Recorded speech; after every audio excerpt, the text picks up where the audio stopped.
Facebook, YouTube. I'm making this video by request. I put a post out on Facebook, and a lot of people want me to clarify or iterate on it. And it was something about reincarnation and the moon. Also, I want to talk to y'all a little bit about, the moon, reincarnation. And I'm going to talk to y'all a little bit about eating meat, name brands, and then I'm going to jump over and give you the history of the words motherfucker, playboy, and I'm going to show you why niggas hold their nuts all the time. You know, like Michael Jackson. It's a history to that also. So stay tuned with me, and I'm going to jump into these few topics that people wanted me to address. Those topics being the moon, reincarnation, eating meat, the history of name brands, the history of the word motherfucker, the history of the word playboy, and the history of why niggas hold their nuts like Michael Jackson. So stay tuned with me, and we're going to get these knocked out right now. So let's hop right into it. Let's start with reincarnation and the moon. This is pure belief. Before I say anything, let me just say that again. This is my belief. This can't be proven. This isn't a fact, and I'm still researching on this subject. I believe reincarnation is a fact, but however, what I'm about to say is a belief. That there's a theory that when you die, you see a light, and the light is really the moon. And when you go towards the light, like they tell us to do in all the movies, they say go to the light. You know, when you see somebody die, you see the light come down. But there's a theory, there's a lot of people that believe that the light you see at death is actually the moon, and that going into the light is how you end up being reincarnated. So when your soul end up attracted to the light, you go to the light and you end up on a moon, and you will be placed back into an embryo and recycled. Now that's just a theory. Hey guys, good. Thanks for joining me. Here what you're looking at is an image of Pac-Man, and you see how he's eating the soul? Now this is a representation of the moon. And when you die, it's said that you are going to be walking into a light, and that light is going to take you to the moon, whereby your memory is going to be erased, and you're going to be placed back into an embryo. And the moon eats up all the light that died on the Earth plane. It's a flat Earth plane that you're living on, and I know this is hard for people to see, but you're in a two-dimensional hologram. See my other videos, the Saturn Moon Matrix. Now, just like this is rubbed in your face, this is called lesser magic. It takes your blood off of their hands. You can't say that they didn't tell you that your kids are being eaten and adults are being eaten by these reptilian hybrids or these reptilian beings. And you can look on your computer, reptilians eating humans, you will see. In case you're a reptilian, you have a reptilian core to your brain, and it says it's responsible for fight or flight. Everybody's a hybrid reptilian. We would be the slave class, the food class, where your masters transfer their consciousness from one cloned body to another. You die, get eaten by the Pac-Man moon, and placed back into an embryo with your memory erased. And you can't say you don't know this stuff. They constantly rub this shit in your face, people. Now you need to unite peacefully for your survival. You need to get to my channel for truth and catch up on reality. We're in this shit together. So people say that you shouldn't go to the light. Instead, when you die, instead of going into the light, go into the darkness and create your own light. Because in the void, you can create whatever reality you want to create. Now, you know I'm going to be doing some more videos on this topic because it's a real deep one.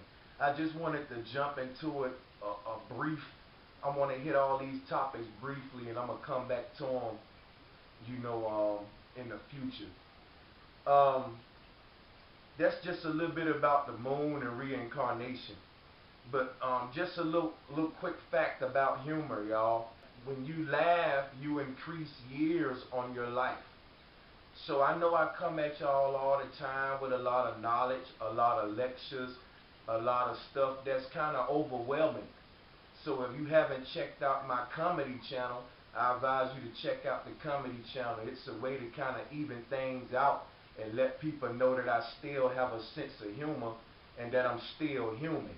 You know, I'm not just going to beat you in the ground with all of this overwhelming knowledge 24/7. I'm going to give you a chance to digest it. And also I'm going to be able to laugh with you, my brothers and sisters. I have a great sense of humor. So humor is key, you know, and laughing, it will increase your health and put years on your life. So remember that. Let's talk about eating meat. Let's not talk about eating meat. If you still eat meat, come on now. But now let's talk about eating meat though. Our bodies wasn't designed to eat meat.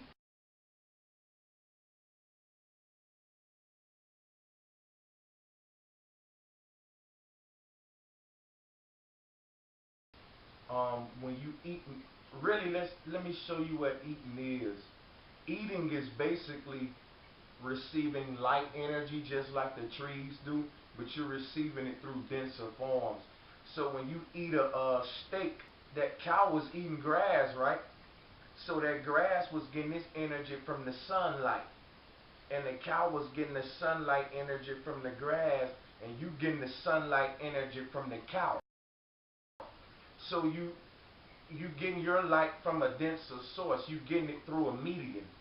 Now trees get their sun energy directly from the sun. Humans can do that also when you transform your body.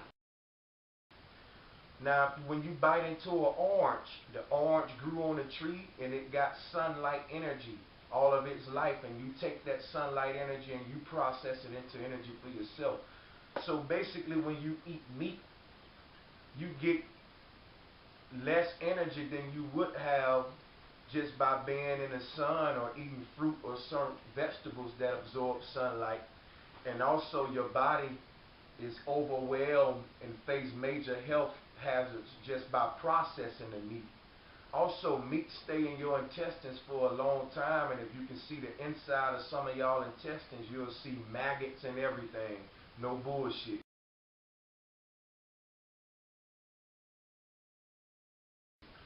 So that's about meat. Let's talk about name brands. Everybody like Polo. Everybody like Louis Vuitton. Everybody like, you know, Nike. Everybody like Gucci. No, not hacking nobody on name brands because I like them myself, but we need to know the history of these name brands. Back in slavery, every plantation had a brand. They branded those slaves. They took a hot metal iron and they put it to the skin and branded the slave.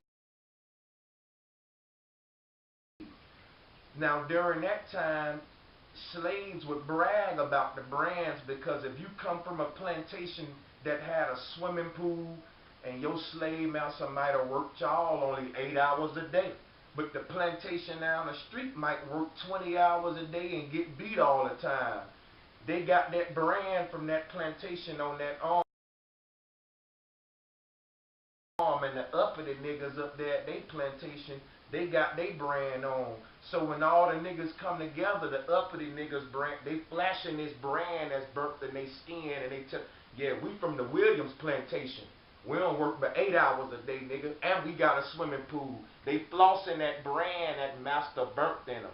You know, that's how the first form of branding came to be. Now they don't have to burn it in the skin because we willingly purchase it in their stores with all of their name brands. And you see what we still do the same bickering with those name brands today. Well, look, nigga, that's the cheap name brand. Well, it's the high price name brand. Same thing like back in slavery. I'm just opening y'all minds, showing y'all we the same people, ain't nothing changed. Now, let's talk about a word you probably use today, motherfucker. Let's give you the history of the word motherfucker. This word got a sick history, so bear with me on this one, y'all. This word come from back in slavery when the slave master would force the youngest son to have sex with his mother. Yes, he would go and he would tell his oldest son, he would say, go out there and get me a motherfucker. And the white son would go out there, grab the young nigga, and his mama would be up there waiting on him, butt naked. And if he didn't perform this hideous act, they would burn him alive, cut off his genitals, torture him to death. So the young man had to have sex with his own mama in front of the slave master, and he became to be known as a motherfucker. Now, why did the slave master do this? Because they had certain slaves that was huge, man. And anybody know what I'm talking about if you breed pit bulls or any kind of dogs. If you got a certain bloodline, you want to keep it pure, so you breed them with each other. Same thing the slave master did, and that's how you get the word motherfucker. Now let's move on. The word playboy. What up, playboy? What's up, my playboy? Hugh Hefner got a company named Playboy. Well, a playboy come from slavery. This word come back from slavery too.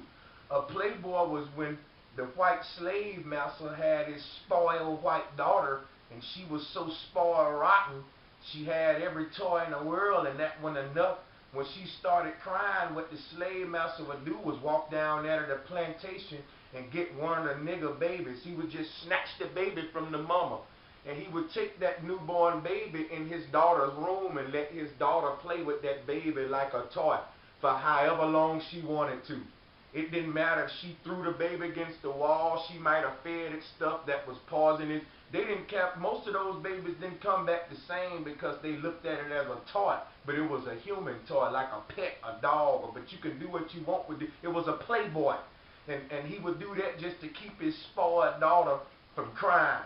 Go out there and get a nigga baby and just throw it in the room, let the daughter play with it. A human alive baby, that was a playboy.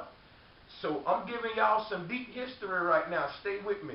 Most of y'all niggas walk around holding your nuts all the time like Michael Jackson. Guess where that come from? That come from slavery too. Back in the day, black men had to ask permission before they had sex with the woman. The slave master had to give you permission because he had sex with the slave women. He had to give you permission. The only way he allowed you to have sex with the woman was it breeding purposes. Or, you know, when you caught him out slipping or something on the plantation when he wasn't around. But holding your nuts come from most of the black women slaves stayed in the house with masters, serving them lemonade, cleaning the house and all that. They had a good life. Master treated them pretty good, you know, compared to how he did the rest. So these black women started developing the mind like, well, you know, I don't really need nobody but master. Kind of like how they doing today on all the government support and stuff. Really don't need nobody but master, you know, with the single parent home. That started from slavery. You got that scenario acting out today. Now, what happened with the holding your nuts and everything was when one of the brothers would catch some of the slaves in the plantation when master went around, he didn't really have nothing to offer her. What can he offer her that master ain't already offered her? So the most they can do was whoever had the biggest dick, that's who was going to get her. And they would stand up and hold their crotch, you know, literally. And the woman would then decide based on that, and the women still decide based on that today. So y'all ain't nothing new under the sun, you know, and all of this stuff just show you this is deep history, and we the same people doing the same stuff. One more thing before I let go. I posted a video about Alabama rappers and giving my opinions about how I feel about the rap industry in Alabama. I hope none of you rappers and producers in Alabama didn't take offense to that video. I was just speaking my mind. That's how I felt at the moment when I started thinking about all of the division and all of the separation and just how long people been working for this talent and how the white man got it to where, you know, you might not make it. And it should be, if you ask me, if you hot, you should make it, just like the NFL. If you can play the game good, you should get drafted. That's the way I think it should be. But the industry ain't like that. It's about politics and clicks. So I was just bitten, and I gave up on the music game, on the music industry, but I didn't give up on music. I still do music, and I love all of y'all cats, man. All of y'all producers and rappers from Alabama.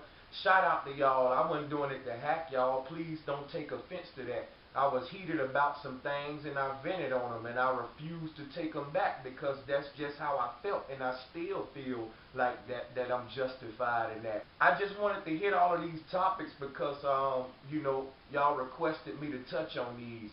And if you haven't checked out my comedy channel, go ahead and subscribe to that also. People, it's okay to laugh, okay? I'm here to teach my people and I'm here for the people, but I also can laugh with my people. We can have a good time, okay? So shout out to everybody, and I love y'all, man. Peace.